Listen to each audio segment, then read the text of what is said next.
is Gary Moore. The scariest guitar player who ever lived. Yeah. Skid Row 18 in life. Can you confirm that that's legit? I can confirm that's not legit. Oh.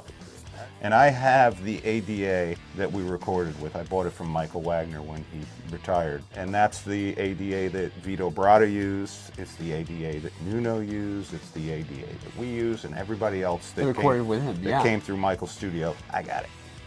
Peavey Supreme head and matching cab. $100. I love Mick Mars. His tone is the biggest guitar tone I've ever heard live. Snake and I like to nerd out watching Paul Gilbert.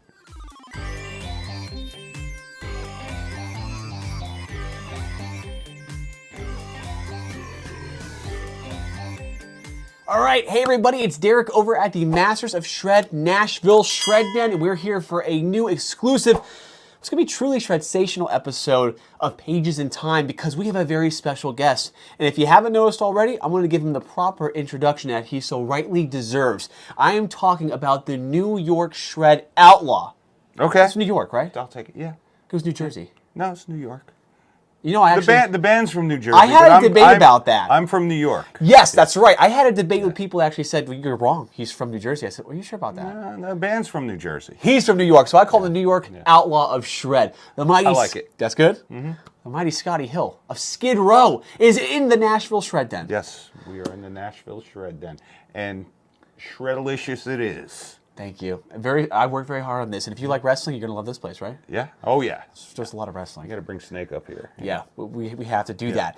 Now, we're going to do something really special today, folks, because we are going to look back on a really historical episode of Guitar for the Practicing Musician. God rest their soul. Mm-hmm. They're no longer with us, but they were one of the best guitar magazines in the day, and you're going to find out why very shortly, if you don't know why already. Mm-hmm. But we're going to go back to a time, 1990, April 1990 to be exact, when you graced the cover along with Snake and the mighty Red Beach of Winger.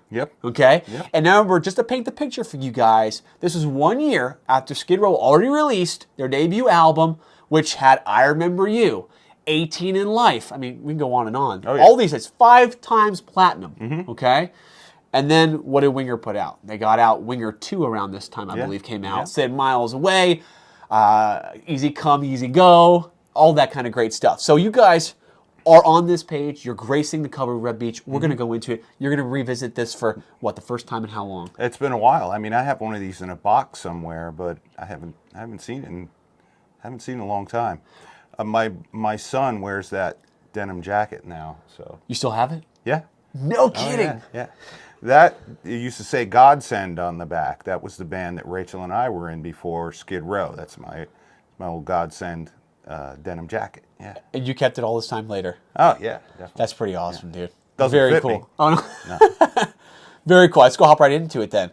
We're going to look at the ads, all this guy's stuff. So anything you want to commentate on, feel free. Well, what do we got? Shrapnel? Yeah, some Shrapnel Records. Which... Yeah, that stuff was amazing. Oh, yeah. You got some Jason Becker there with some Marty Friedman. Yep. Gotta love that. Wow, man. Oh, Richie Kotzen coming through. Damn. Was Tony McAlpine on there? Yeah, he's right there. There he is. Edge of Insanity. Vinnie Moore. Vinnie Moore. Yeah. Just wow. Assassins on the front. I loved that. I loved all that stuff. You know? Yeah, Greg Howe. I couldn't play it. I was wishful thinking, but I certainly enjoyed dreaming about playing like that.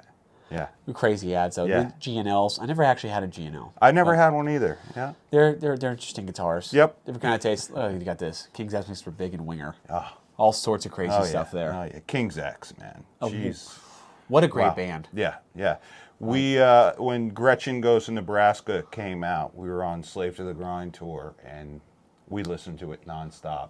We were label mates with King's X and we were having I think we were playing the Ritz in New York City, and the label brought us down to a party they were having, and they were playing in just a tiny little venue just for label people, and they were just incredible, as they always are. I've seen them a bunch of times, and I've gotten to be friends with Doug over the years, and I just love them. I love them. I think Ty Tabor lives out here in Nashville. Does too. he? Yeah. Yeah. He's a monster. Dude. He's a monster. The funk and the rhythm of that band. And the groove. The tone. Oh, my God. Yeah. Yep. I was going to them hard again a couple months back. I was going through like Dogman and all the other albums. And like, these guys were so good. Yeah. So good. Yep.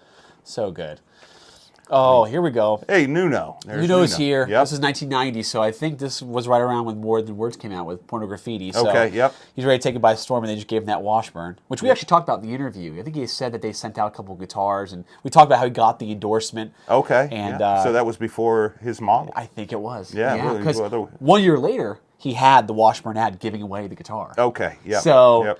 and from our story, Washburn actually told him, no one's going to buy a guitar with no finish on it. You don't want pink or like green or some Yep. like crackle finish. Yep. He goes, no, this is what I want. If you can't Yep. make it, I'm not going to play it. Yep. So, Yep. great story, Taylor. You guys check out that video Good too. for him for sticking to it, man. Yes, Yep. right? And still to this day, only guitar he's playing. Yeah, yeah. Crazy, Yeah, right? Yeah, they're great. I just played yours. It's amazing. That's right. We'll put that in here. That's right.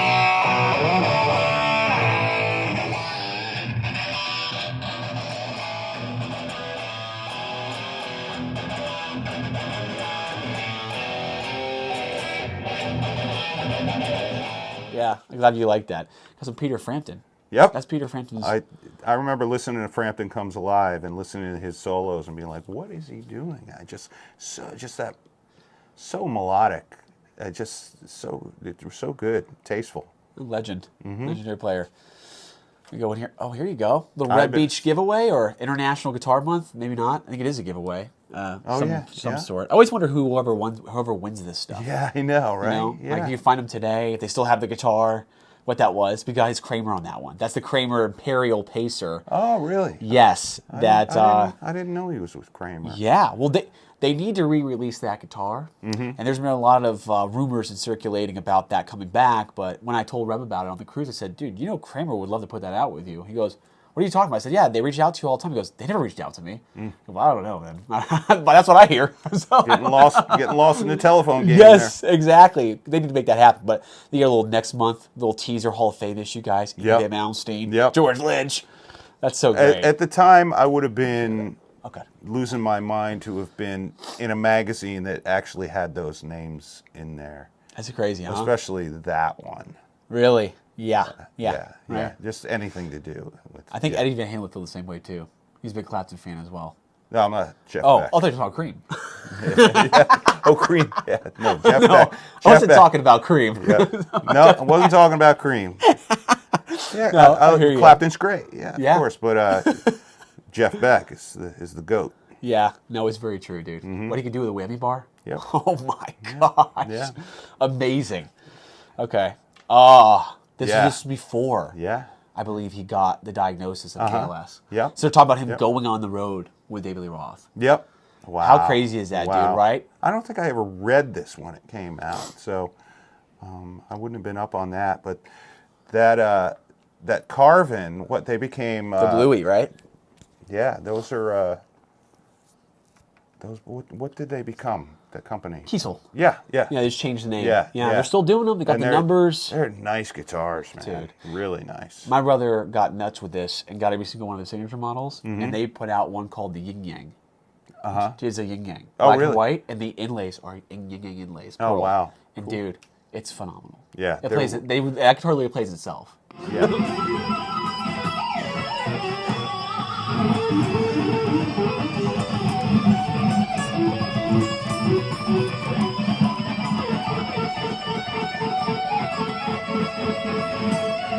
Yeah, Not gonna lie. that's a real shredder guitar, man. And plus, they even like today, a portion of every single guitar goes to Jason Becker. Oh wow! So that's the way really? they keep money coming in. That's because he great. doesn't really have any. That's great. Yep. Well, I'm sure he has income, but like that's helping that cause.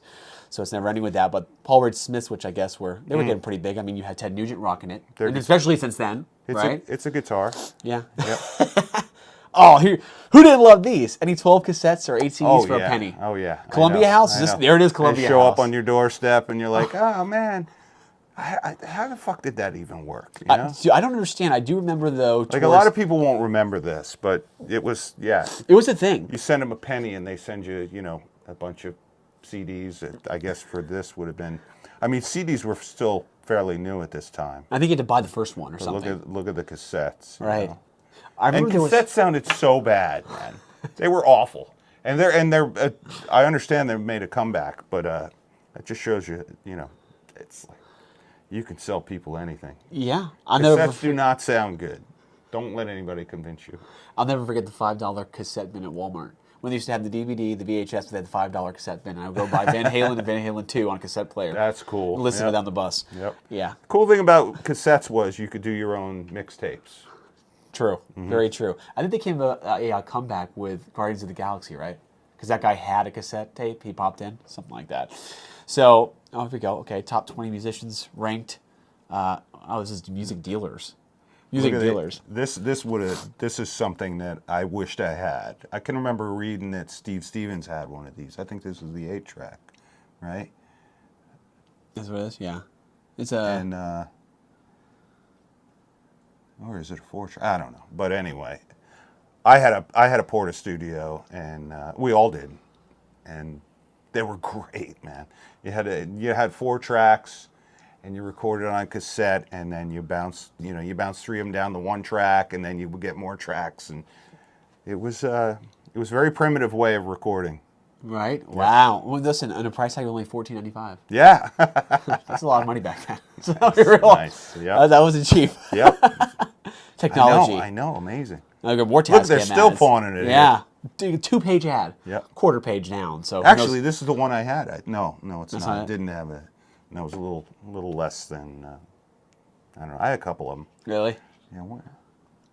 These are all the stores, I guess. All right. Yeah. No, those are clubs. And stores before. I think clubs are the best places. All right. Yeah. Here we go. What we got here? We're looking for a good few men. Okay. That's it's music school? Yeah. Okay. Never heard of that one. No. Music Tech of Minneapolis. I think they have good intentions, but I don't know if that ever worked out. Sure. Fernandes, God rest their souls, they're gone this year. Yeah, really? Yeah, they're done. They closed. Now it's an icon for Japan, dude. Yeah. I mean, Adrian Vandenberg, Jakey Lee, Brad Gillis, all had signature models. Yep. Crazy. That's right. Dave Kushner had a signature model with him, too.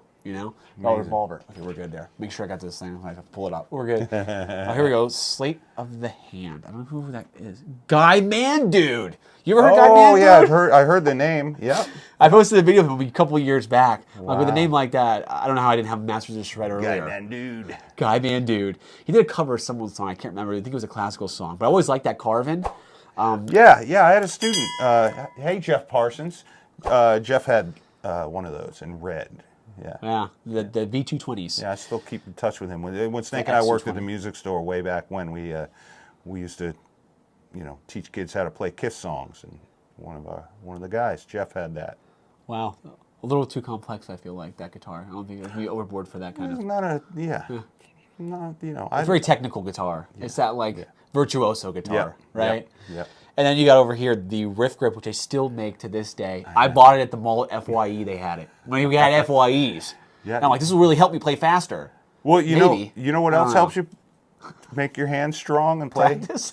Playing. Yeah. Right. Just practice it. Yeah. You'll be okay.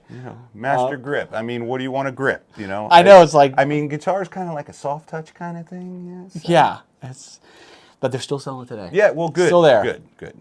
That's good. JCM 900. Yeah, okay. That's my Marshall of choice. If there's nothing vintage or anything like that around, that's what I like to play. And that's when it just came out in 1990. So like the 800s, the 80s, and we've got the 900, the 90s. Yep. And you're right. They're still using this and backlines more than anything else. Yeah, well, that's how I wound up using them. We were doing fly dates. They're like, you got to play on rental gear. What's available everywhere? Well, JCM 900 is pretty much available everywhere. The problem is you get one that sounds good on Thursday, and on Friday you get a different one that sounds like shit. So, because it hasn't been maintained, it's been carted around on a truck by a backline company and not taken care of, and you get good ones and bad ones. But it's a great amp. Wow. Yeah. That was a Shred 10. Oh, here we go. What do you got here? You got a little bit of everything. Yep. Got ourselves a George Lynch giveaway. Yep. I played a Rivera M100 on Slave to the Grind, and that whole tour, I had 3 of them out with me. I had a big giant rack with those in there. And it was a great head. Never had one of those though. No. Man. It's good to see them back again. Oh yeah, no dude, Soldano. No shout, dude. We're doing on the Super Halen amps. We got this. We got the Soldano little heads, which are actually pretty mighty, dude. Are they? The 30 watt heads, they sound pretty nasty. Well, you can do a lot with 30 watts. Yeah, dude, it's impressive. Very cool. And I also saw this brand, Art. You ever heard of Art? I remember seeing that name around. They had like little like amps that were like they looked really shreddy or like super technical. Like they were going to sound amazing. The look was great. Pink knobs. But I see them use like Guitar Center for like $50-$60. Oh, wow. And they don't sound good. Yeah. The ones that I played at least. But it was definitely a thing then. I wonder who won that. That's Dude Ad, of course. Simplicity by Dan McHugh. Mick Ronson. Damn. There you go. Look at that. Yep. I heard of that guy a lot. Stevie Salas, who's still doing music today. Yeah. Right? Yep. A lot of TV stuff, I think, and some hip hop Great artists. players on a lot of session work, touring work, but Mick Ronson, like, here we are on the cover of this magazine, and Mick Ronson's back here. And what's wrong with that? You know, fucking amazing. Time to be alive. It's great stuff, dude. Oh, here's a buddy we were talking about just through the car. All right, so we were just talking about Tom Kiefer, and we were talking about around that era when everybody was buying, you know, Charvels and Ibanez and all that stuff, which are great guitars. But Tom Kiefer was buying old Gibsons and old Fenders, and we're like, man, he's paying a lot for those guitars. He's paid like, what did he pay, 10 grand for that 59 Burst or something like that? We're like, holy shit. Now, I don't know exactly what he paid for it, but he knew what he was doing. He was very smart. Yeah. Bought a lot of vintage stuff, and for good reason. And he knew. Yeah. Yep. That trend. Well, so many teaching programs in these magazines back then, too. Yeah. Like, man. Well, you know, you didn't have YouTube. Very true. You did not have YouTube when this album came out. You didn't have. Well, you might have had AOL on a fucking floppy disk that they mailed to you. You should pay for it, too. Wasn't it like a subscription? Yeah. So you plug it into your floppy disk, and then you plug your phone into a modem. You plug that into you've heard your parents talk about it. So Yeah, there's people who still have an AOL email they got to pay for every year. yeah, yep, I know. Crazy, right? Yeah, get your subscription. #1 guitar magazine, America's best selling, which is no longer around. Yeah. Why don't you see stuff like that? Yeah. We're the best selling one.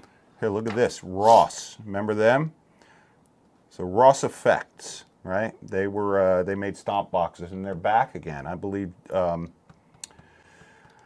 JHS, I think, brought them back and reissued the original brown distortion and a couple other ones. But this is an ad for a PA system. But It's a mini stack. yeah. That looks actually really cool.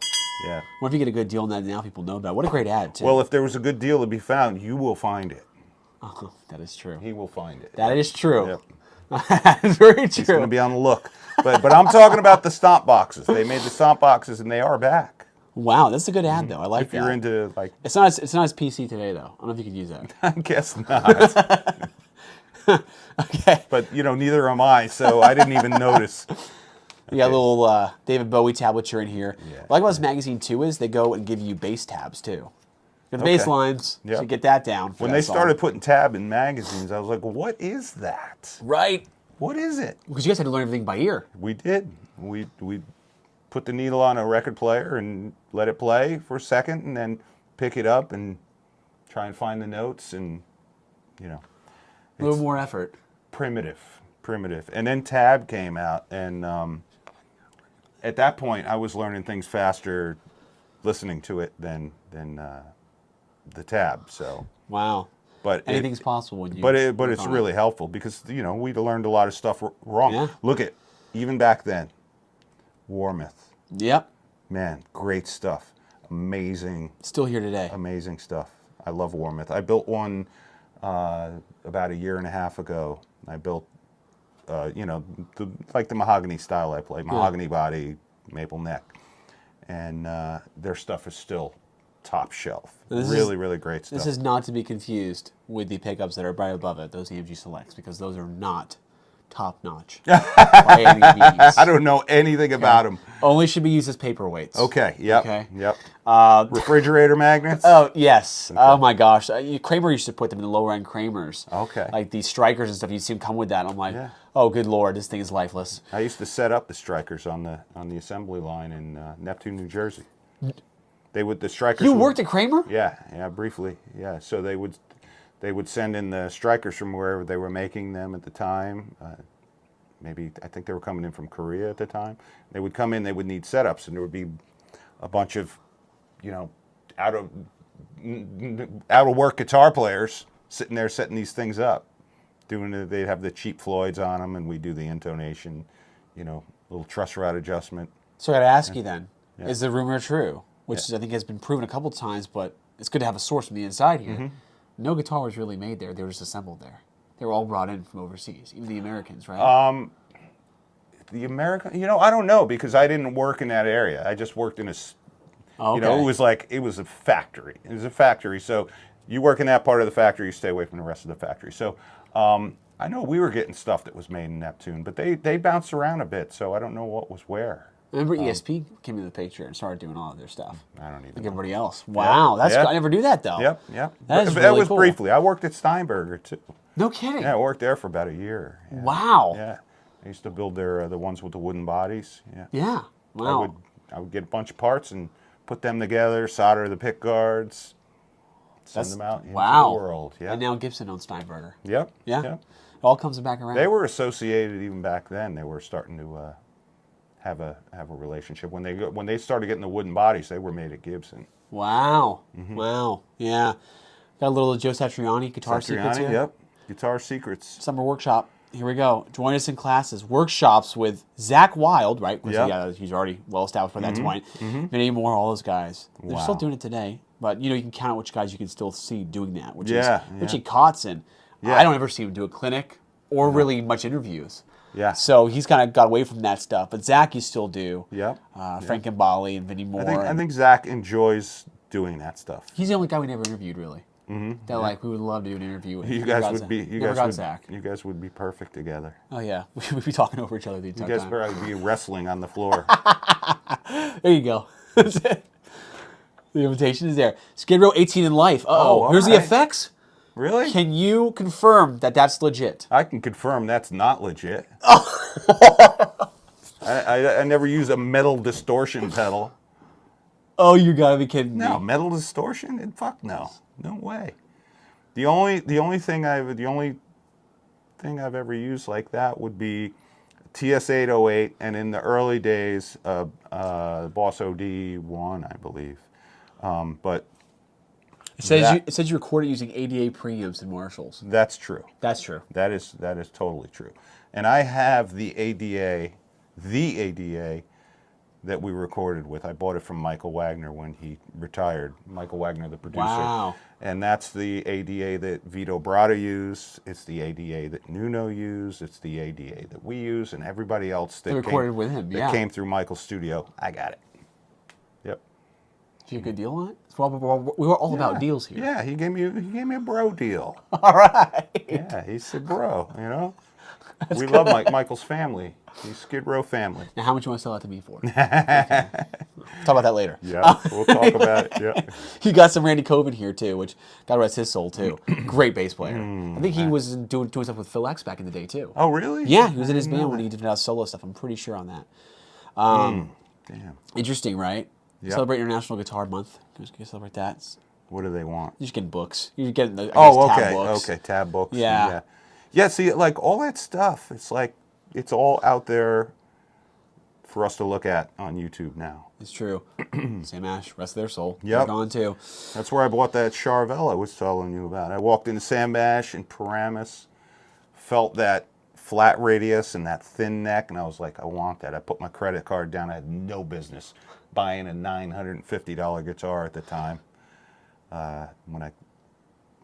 Whatever. Which today would, after inflation, honestly, where inflation's at today, post 2020, that's probably equivalent of like $2,200 or like $2,400 back then. It was a lot at the time. That was, dude. It was. Yeah. It was. That's a good price of a car, chunk of a car. Yeah. Right. Good so, chunk of it. Yeah. You got Paul Gilbert advertisement here for the Atlanta Institute of Music, which we've seen master classes with Richie Kotz in there and Jason Becker. Really? Yes, Wow. that's all the footage you see on TV is usually the Atlanta TV, YouTube is from that thing. They were doing some great stuff. Snake and I like to nerd out watching Paul Gilbert, just watching his videos. 'Cause it's just, it's like any of those guys, His pinky amazing. game, that pinky though. Dude, him and Buckethead, that pinky is just like... Yep. ridiculous. Yep, it is. How do you get that? How do you get the strength in that pinky? He must have been using that gripper He's a lot. got that. I was just gonna say he's got the gripper. He's got the gripper, dude. Oh, that's great. Oh, this is their version of Guitar Player's Spotlight with Mike Varney. Right. They had the resume. You Yep. come and see these guys, and I don't recognize any of these guys. If you went through enough of these, you would probably find some guys that came out of here. Guitar Player has them all, really. I've seen everybody. I've seen Richie Kotzen in there. I've seen Buckethead in there. Oh, really? Wow. I've seen Darren Householder in there. So many Shrapnel guys were there first. Okay. Yeah. But this one, I didn't know these three. No, I don't know these. It'd be good to check up and see what they're up to. They're probably great players. Right. And remember, you couldn't listen. You just had to kind of... I don't know if they even sent out tapes to them. Yeah. Do they even say send along your... Oh, you do have to send your submission in. Yeah. So even though you couldn't hear it, you had to be approved. That's pretty crazy, dude. Over my head, King's X. Okay. Yep. Very cool. Got some tabs in so there. Cool. Yes, and we got some tabs of you guys in here too, so we'll get to that. Hot Licks videotapes. Yep. Hot Licks. That was All the right. main one, dude. So when Snake and I worked at Garden State Music, next door there was and they were connected. There was a video store. So we would go over and grab the Hot Licks tapes and bring them back and watch them at the music store. And that is where I got, I ripped off that Steve Lukather, that bend where I hit the pinky in like 18 in Life. There's a, so I saw Luke do that and I was like, yeah, I'm gonna put that somewhere. I'm gonna learn how to do it and put it somewhere. So I got it off a Hot Licks video. Wow. No kidding. See, look at their Hot Licks. If you're gonna steal, you steal from the best. That's the spirit. Yep. Very cool. Very cool. Oh, I have Charvel Ad here. Yep. And that is Gary Moore. The scariest guitar player who ever lived. Terrifying. Terrifying. Just fucking frightening. Playing a Charvel. Playing a Charvel. Everybody knows him for his greeny Les Paul. Well, he can play whatever he wants. I prefer to see him playing that, but it doesn't matter what he played. He was just, I'm not saying the greatest guitar player ever lived, the scariest. Just like a beast. Wow. Yeah. You got to have that shock value, and that shock value was just mind-blowing. Yeah, you can do it all. And Ty Tabor here, of course, we're just talking about him. Yeah, you got King's these two X. guys on the same page. I'm like, what else? How much more great can you get? It was just, that era was so full of just phenomenal players. Yeah, and he would come. Last time I saw him, I think was on one of those cruises or something, and he was playing a Mexican Strat. It doesn't matter, man. People are like, I gotta have this gear. I gotta have this gear to sound like that guy. You'll never sound like that guy. You'll sound like him as much as your speaking voice sounds like him. It's just everybody's style is unique. Sound like yourself, and have your influences. Right. Your influences will rub off. That's very true. Oh, of course. And then we have more Ty Tabor, and one of those groundbreaking albums and instrumentals ever just done. amazing. Which is, that's a Passion and Warfare. Yep. A little hard to beat. He had that under his belt when he was playing with Whitesnake, too. He just hadn't dropped it. He's like, I still have this album I'm ready to drop. Yep. And it's like, oh my gosh, that thing was a juggernaut, man. Let's see, what year was this? This is 1990, this magazine. Okay, so this was probably, he was still playing with Whitesnake when we did a show at Alpine Valley with Whitesnake. And I was sitting at a catering table with Steve Vai and Neil Sean. And we were just making small talk, and I'm like, I cannot believe that I'm sitting with these two guys, and we're talking shop, and they know who I am. I'm like, this is crazy. It's crazy. That's It's one of those moments where you're just like, wow, I wonder if they can tell how nervous I am. It's amazing. Wow. That is wild, dude. Yep. And they were really cool. They were really... And this was after Crossroads. So now you see Steve, you also think, this is Jack Butler. I'm sitting next to. Yeah. Right? And more so than Steve Vai, I mean, Neil Sean was a huge influence on me. Yeah. Huge. The way he'd just take a melody and and bring that song to the next level. That's what I aspired to do because of, like him and Lukather. Yeah. I can see that. So Definitely. you like the way I slipped my name in there with those two guys? I like that. Well, it belongs there. It belongs there. Got a little bit of Billy Sheehan over here. Yep. The big hit, some Ovation Collector Series. Billy Sheehan was an upstate New York guy, so I used to watch him with Tallis when Tallis used to come through on the club circuit. So I used to see him in the clubs. Wasn't that when Eddie Van Halen was trying to poach him from there and get him inside Van Halen? I don't know. So there's always a lot of rumors going around at that time. Is the Eddie Van Halen the bass? So and he was. And he still is. He lives out here. He's great. That's what I heard. Yeah. Yeah. I've run into him a few times. He's a very nice guy. Get the Ovations, of course. The Ovation. I always liked the Ovations. Yeah. I was an Ovation fan because I was an Al Di Meola fan. He played an Ovation, so. Right. If you were a Heart fan, you'd like that too. Yeah, right. I never had that model, but I had a few Ovations. They had one that actually had lightning bolts F-holes. Snake had one. Really? Yeah. Those are very hard to come by, dude. It got lost. Snake's lost more guitars than most people have owned. Really? So like that Ovation with the lightning bolts, gone. Wow. What happened to it? Don't know. That had like a Charvel kind of headstock. It wasn't the Ovation headstock. It was like a Fit Shark headstock. Yeah. So it looked really great. Wow. That's interesting. I wouldn't have missed it, but Tom wasn't that great. Yeah.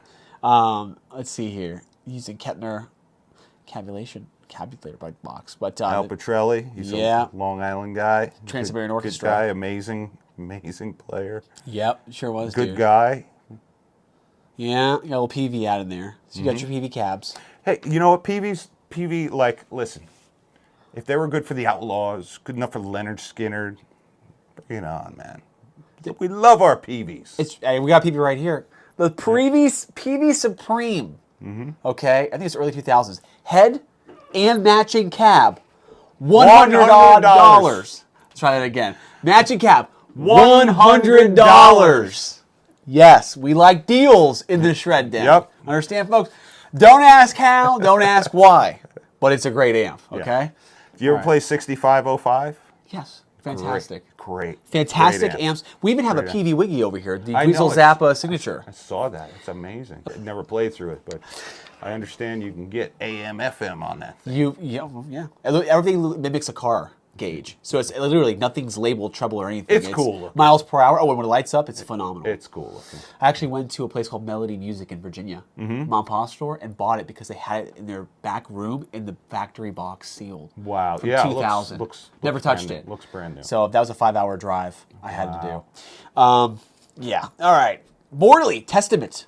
Yep. Seen that ad before. Great band. Very cool they had that. I went to Morley in Chicago when I was living out there, and I saw all their promotional material they have still. Yeah. They have pencil holders with Zakk Wylde and Jason Becker on them. Wow. They were all Morley Wah guys. Crazy, right? I had one when I was in high school. I had one when they were doing the quarter page ad or Yeah. Yeah. Great stuff. You got Mick Mars, of course. Mars.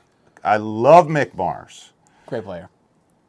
His tone. All right, we toured with them in '89, late '89, I believe, and his tone was the biggest guitar tone I've ever heard live. It was massive. Really? Massive. One guy up there playing, that tone was massive.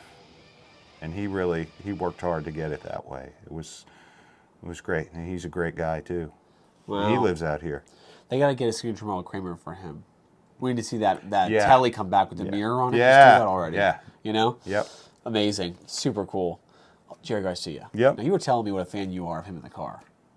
Huh? That may have not happened. I love the Alvarez guitars, man. They were the Alvarez Yari. They were great. Yeah, Alvarez, I believe, was purchased by Samick. And then Samick owned Alvarez and Westone. Remember Westone? Yeah. You know who had a signature Westone? Who? Trevor Rabin. Really? Yes. All right. Yeah, All right. that's a hard one to find. You know, Jerry Garcia, I wasn't a Grateful Dead guy, but I certainly appreciate him. Yeah. And there are a lot of Deadheads. people I listen to that play that style. And I love playing acoustic guitar, so hooray for Jerry. Hooray for Jerry. God rest his soul. Okay, you gotta do a poster for him too. Yep. So you hang that up. I'll give this to you afterwards. So you can put it in your studio. All right.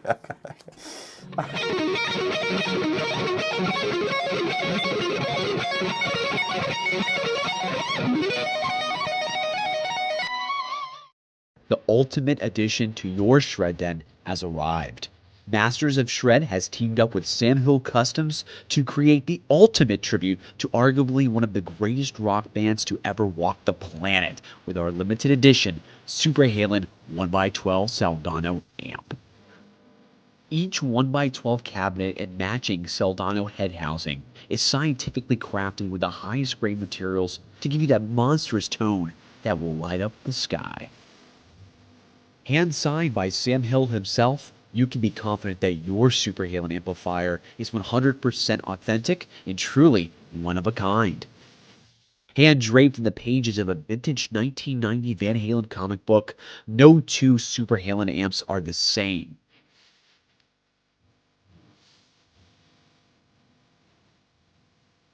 Each Super Halen cabinet is loaded with a 12-inch warehouse guitar speakers Green Beret 25-watt speaker hand-built in the USA, which is a massive upgrade from the Celestion G12M greenbacks that we have become so accustomed to. Visit www.mastersofshred today to reserve your Super Halen amp before you can't get this stuff no more. Bob Weir. Bob Weir, yep. Yep, he's also an Alvarez guy. Yeah. Got that. It's a good They're great picture. guitars, man. I Yeah. have one. It's nice. if Monty Montgomery can play one, I can play one. Right? Mm-hmm. Now we're going to get to it, folks. So we're good here? We're going to the Reader's Choice Award winners of 1990. All right. As the fans, okay? The readers. Bring it on. Who do we got here? So did we won something? Yes, you we guys, new band of the year, Skid Row. All right. 1990. And Red Beach is the metal god in waiting. In waiting? In weird term. What does that mean? He was there. But that could also mean a lot of different things. In waiting. Does Yeah. that mean he's a child on the way? Is that he waiting? I don't know. Right? Weird. I don't think that was a win for that title. I think 10 times better ones for him. But anyway, he's got the American Master Ibanez. They did have an American custom shop back in the day. Oh, wow. Those guitars were worth a fortune. Yeah. And they had the bigger logo, too, on the headstock. I tried to get an endorsement with them and didn't work. So Really? I had to get that really cool custom-built Spectre instead. Wow. Built by Chris Hofschneider, who became my guitar tech eventually. And I had two of those, a red one and a blue one. Do you still have those? I still have the red one. Still the red one. Wow. I wonder where that blue one is. That's an iconic guitar, too. I know where it is. Oh. There's one guy who gets everybody's guitar. It could be that guy. I think it is. Is he rich? Yes. Yep, that's the guy. That's what it is. Very cool. And Sank's got a Gibson there. Yeah, Sank's got a locking nut for a Kaler. Well, but it's a... You know where he got this? No. Richie Sambora gave him that. Really? Richie went out and saw it in a music store and bought it and brought it to Snake. Yep. Oh my gosh. Yep. Really? Yep. It's the real deal. Bon Jovi was a big factor in getting you guys the big break, right? We were probably on tour. We said this is '89, right? Yeah. Yeah, we were probably on Well, tour this with them. is 1990. Okay, so the Outcast, we yeah. had been on tour with them, and we're still tight with them. Wow. Very cool. Yep. Very cool. Yep. So that photo was taken at SIR in New York. Wow, really? Yeah, New York City. Yeah. And then we got Reb there. Yep. Reb always told us in another interview, he goes, man, I was a good-looking guy. That's what he we tells us. all were. What happened? But I see Reb all the time. We do shows with Winger a couple times a year, and we catch up. And I think this was the day we met. Really? So, yeah. Wow, first time. And it carries on in here, too. The whole article with you guys talking about, recording your albums and what it's like playing live and some, stuff like that and going into some more detail there. You got Kip over here with his... Dude, Hamer was building... guitars. They would build whatever you asked them for. I had some cool stuff from Hamer. And whatever you asked them for, they just build it. Look at it. Violin bass. Yeah, I want a violin bass. Okay. That is a very good looking bass. That's a very cool... You know what kind of reminds me of? The Abassi Ernie Baldy just put out. Oh, okay. Yeah. that just I can came see out, that, yeah. which kind of looks like that, the body. Yep. So they're kind of ahead of the time. And they were building great stuff, man. Really, really good stuff. Kip Wingmer lives out here too. Yep. Yep. Get Smart Rockman. Gotta love those. Rockman. I still have my Rockman. I still have Yeah. the little one. It's about how influential Tom Schultz is. The first Boston record is by far my favorite record of all time. I love the first Boston record. For me, it's timeless. I put headphones on, I could listen to it over and over again. It's just the production, the playing, the songwriting, everything about it. I absolutely love it. These guys are like a genius too. Yeah. Power Soak. He made that. The Power Soak, yeah. They're still using it today. Doing attenuators before Yes. anybody. Exactly, dude. Exactly. Then we got some more of the finger grips. That's a little weird. Finger fits. Gosh, man. This is a different brand. That looks like a pack of cigarettes. Something weird there. I don't know. But you know what? Cigarettes are much cooler. There you go. True. Then you got the common strings. Now these are not around anymore, are they? No. No. So you guys had an endorsement deal with them. We had an endorsement deal with them. Never used them once. Really? So that company, Command, owned Ovation. And we were endorsed by Ovation. They also owned a company called KMD, which made amplifiers and cabinets. And they owned a couple other things as well. But I think they owned Hamer at the time as well.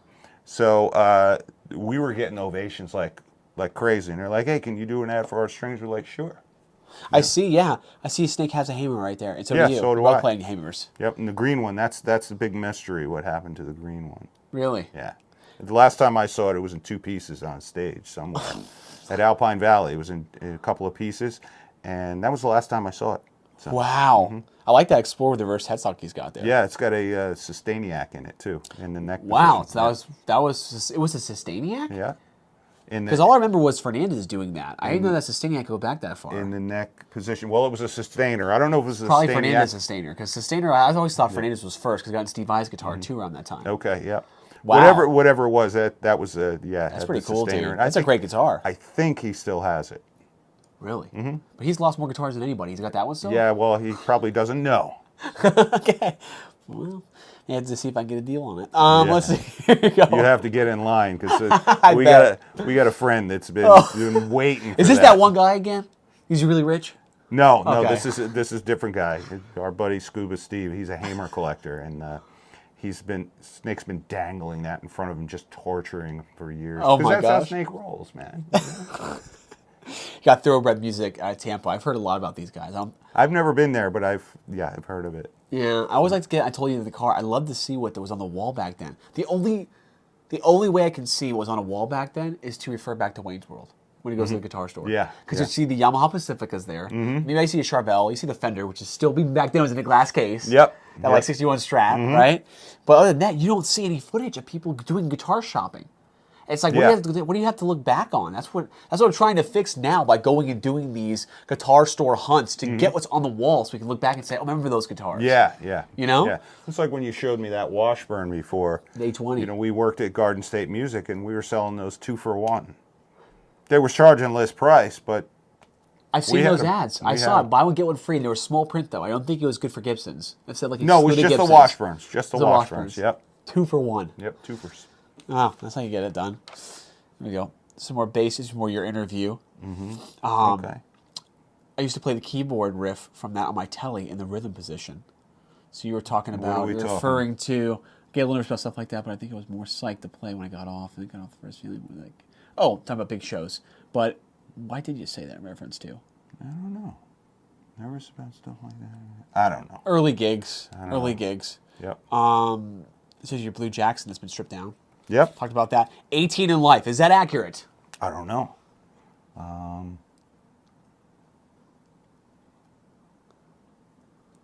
That looks accurate. That looks accurate? Yeah, I mean the lick, yeah. Okay, if that looks accurate, and I hate to bust it out of the camera like that so quick, if that looks accurate, I mean, I don't play the part, but I know it. if that looks accurate, you're going to have to sign off on it. Oh, okay. What you want? Just sign it? Look at it. Does it look accurate to you? Well, At least the first page. The first page. yeah. We're not going to vouch for the second page, just the first.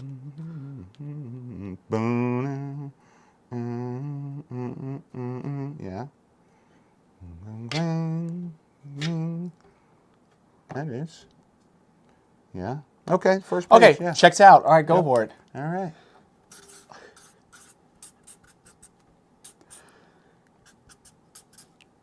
Let's check. Check. There it is. Check. Very cool. And there we are.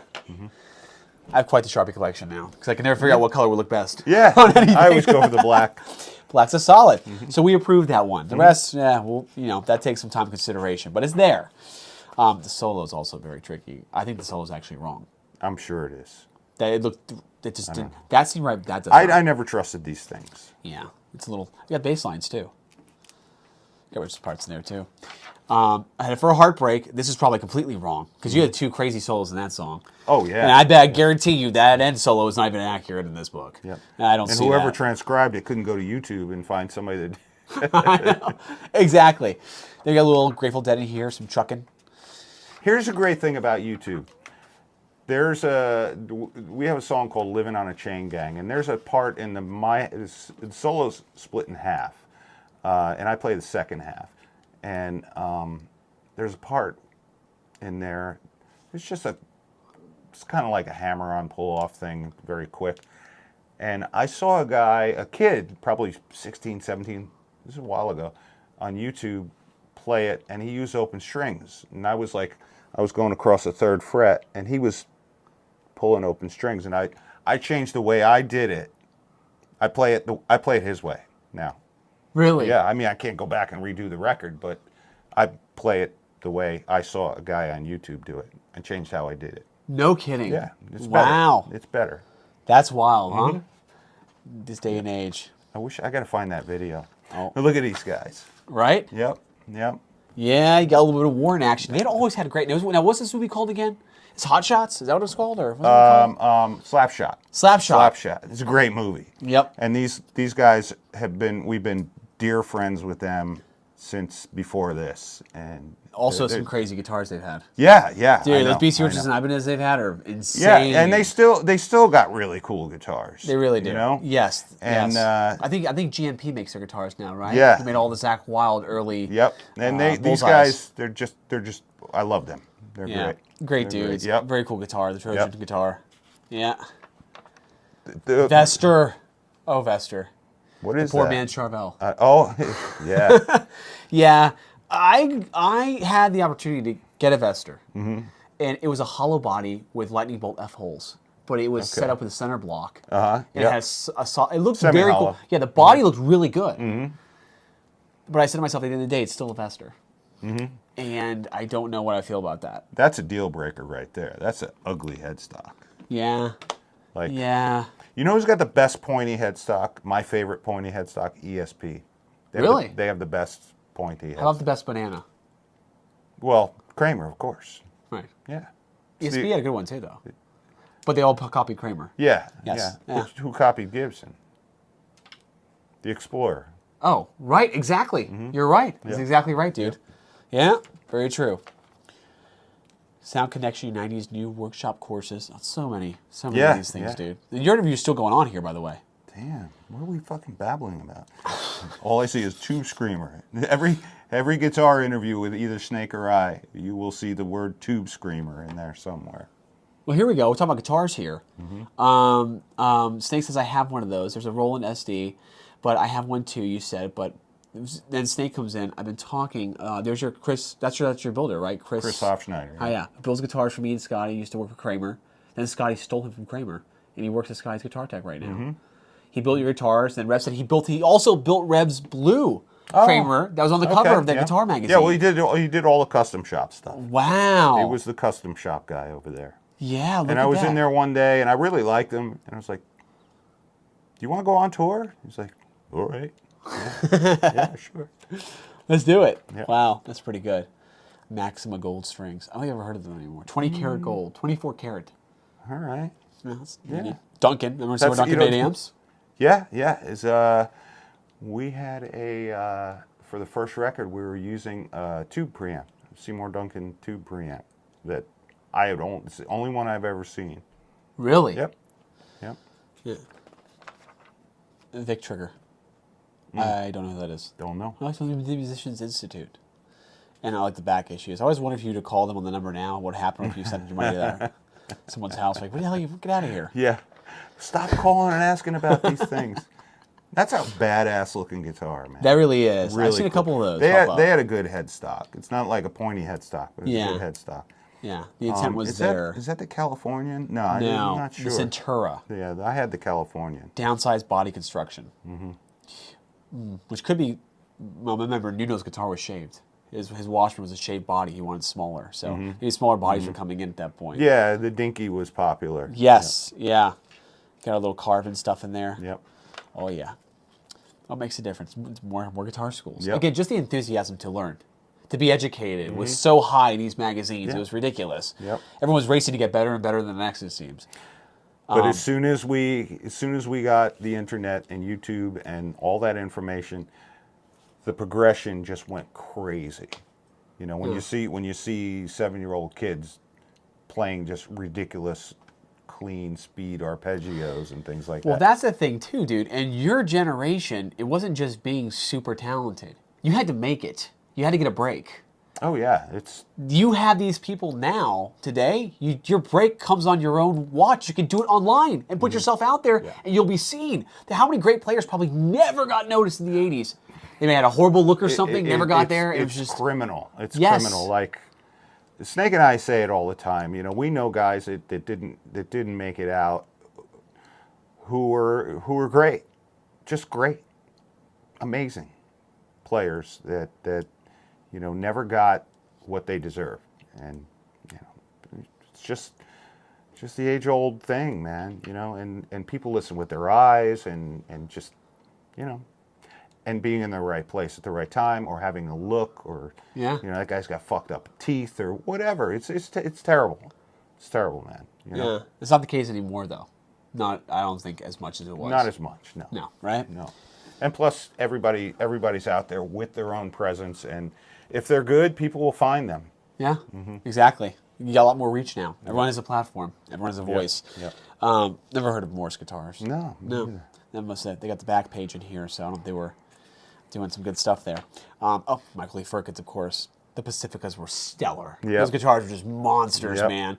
A Yep. little bit of Soundgarden starting to emerge. Yeah, look at that. Yeah, In the back pages, 1990. Yep. Look at So there's a little like foreshadowing of what to come. Yep. Right? Yep, And you guys took Soundgarden on the road. Yes, they toured with us briefly.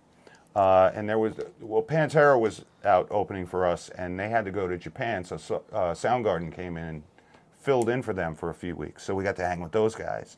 And then Pantera came back, and there were shows with the 3 bands on there.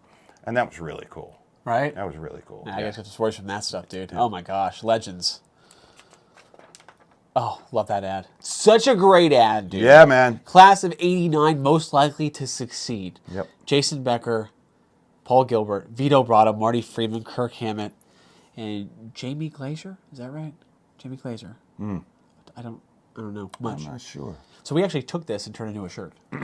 Really? Yeah, it was amazing. I have one. I should have worn it in this cool. interview. Should I go get it? Do you know where it's at? Yeah, it's on the bed. Yes. That is the Steinberger I used to assemble.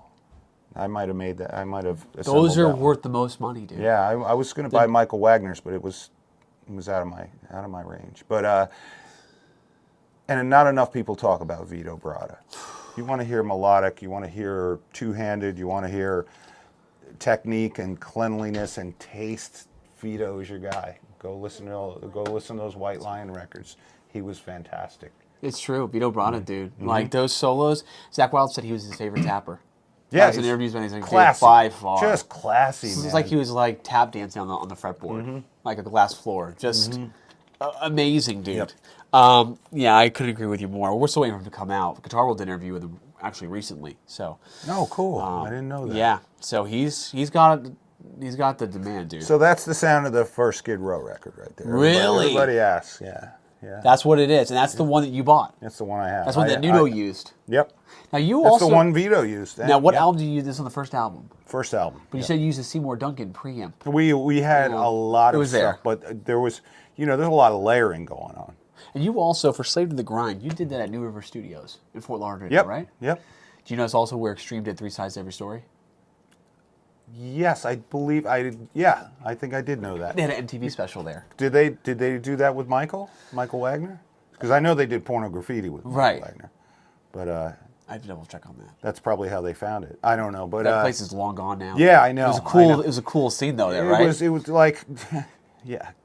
Do you remember that crazy club that was there called Squeeze? Yeah, we didn't go to Squeeze that much. It was right across the parking lot, but we would go to the Button South. The Button South, and yeah. they were open till 6 a.m. So you would come out, and we would come out hammered. You know, we were young and wanted to party. Pantera used to play there all the time. Yeah, we'd come out, and the sun would just be, that Florida sun would just be beaming down, and you know, you go home and sleep it off for 2 hours, and then back to the studio. Wow, isn't that crazy? Yeah. Oh, Yeah, we're lucky we lived through that shit. EMG pickup, great ad. That might be a Washburn. I don't know. Yep. It's a good ad though. More metal. You want it to be. Hard key systems. It's kind of just winding down. You can tell they're like kind of just putting the fillers in here. These are the guys that want to put the big bucks into the ads. Like, okay, got the There's a Grip Master again. Got that Grip Master is strong. Is that a Pro Axe? Look at that. That looks like a Mosrite, but it's a Chandler. Which I've heard is Chandler. So Chandler, they had a video on YouTube we put up of Brad Gillis and Jeff Watson going to their booth at NAMM. Okay. And just ripping all their solos, going nuts on it. It was incredible. Those guys. Now, the Pro Axe, that was up there with the Night Swan. In the very late 80s, early 90s, great make guitar. ESP built them. I had one in sparkle red with a reverse headstock like this, but it had the Shark Kramer inlays. Oh, okay. Yeah, they did like that double kind of thing. And this never came with that. So I sold it to a guy in Parkland. Remember South Florida had a place called Parkland. He's in Broward County. Huge Kramer collector. He would spend $10,000 a month on Kramers on reverb. Oh my God. Show me his reverb bill. I sold him that guitar. I said, I'm just going to put it for sale for $1,200. He bought it immediately. He said, so let me tell you what you just dropped off. That was built by a builder at Kramer and done in the factory. That was a one-off you have. That neck never belonged on there. And Really? It was done with a Pro Axe paint logo on there and everything. So that guitar's out there somewhere. It's worth a fortune. Wow. That's the nicest Pro Axe probably ever built, period. Nice. I didn't know. You know what I got it for? $250. Yeah, see, I'm terrible. That's how you roll. That's how I roll, man. It was an estate sale. God rest his soul. But people were thinking a total turn back. I was listen. That was not out of range. This was 2000s. Kramers weren't worth shit. So let's be real. They were $250 to $350 guitars. Not where they're at today. So I held on to it for a while. Anyway, it's terrible. Reeves Gabriel. Yeah. He's also a Reverend guy now. There's another one. The Steinberger, and setting up the TransTrem was quite an amazing thing. The TransTrem is an incredible invention. Yeah. You know how, dude, the TransTrem alone is worth more than the guitars in many of these cases. Yeah. That's where the value is. Yeah. Those systems are going for like $2,500.